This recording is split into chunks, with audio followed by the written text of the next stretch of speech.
Սրբազան հայր, Աստված օգնական։ Վեհապար հայրապետ այս տարի չի մասնակցում։ Վեհապար հայրապետը այս պահին բեռնում է, որ եկեղեցիների համաշխարհային խորհրդի նախաձեռնությամբ միջազգային կոնֆերանս է հրավիրված Արցախի պատմական կրոնական հուշարձանների պահպանության նյութի շուրջ։ Այս տարի եւս հոգեվոր դասը իշխանության հետ չմասնակցեց Մեկ Սարդարապետի։ միայն այս տարի չէ։ Այս տարի եւս նախորդ տարի եւս հրավեր չէիք ստացել, թե չէիք ցանկացել մասնակցել։ Չէ, մենք հրավեր չենք էլ սպասում։ Բայց չէիք ստացել։ Ոչ։ Ավելի տարի մանավանդ, որ ամոթալի դեպքի մուտքը փորձում են խոչընդոտել։ Դե անցյալ տարի էր, դա չգիտեք, ինչ պետք է ես հիմա ասեմ։ Իսկ այդ իրադարձություններից հետո եկեղեցու եւ իշխանության միջև հարաբերությունները ինչ փուլում են գտնվում, հաշվի առնելով, որ նաեւ մասնակցեց Նիկոլ Փաշինյանը Միրոլորնեքի արարողությանը։ Նույն փուլում։ Այսինքն Նույն փուլում են ասկա։ Նույն փուլում են գտնվում հարաբերություններն այնքանով են, ինչ որ աշխատանքային հարաբերություններ կարող են լինել։ Բայց վեհապարը չի մասնակցում պետական արարողակարգերին, հրավեր չի ստանում, թե ինքը չի ցանկանում մասնակցել։ Եթե չի մասնակցում, ուրեմն պատճառները կան։ Ինչ պատճառներ կան։ եկեղեցին շարունակում է պահանջել Փաշինյանի հրաժարականը Սրբազան։ Սիրելիս, եկեղեցին իր կարծիքը երբևէ չի փոխել, ուրեմն ինչի եք ամեն անգամ նույն հարցը տալիս։ Սրբազան հայր համընդհանուր Նոր հարցեր մտածեք։ Նոր հարցեր մտածեք։ Սրբազան հայր համընդհանուր է ուրացման ֆոնին, հատկապես Արցախ ուրանալու ֆոնին,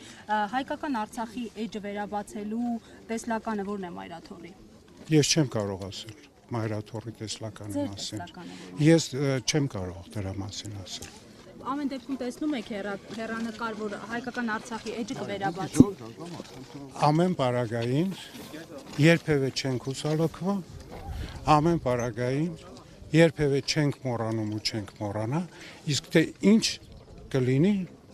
որևէ մեկը այսօր չի կարող զարգացումների մասին խոսել։ Սրբազան հայր նաև այսօր իշխանությունները ձեզ բավարար ջանքեր թափում են Արցախի մշակութային կոթողների եկեղեցիների ժառանգությունը գոնե փրկելու համար։ Կարծում եմ ես ձեզնից պիտի իմանամ։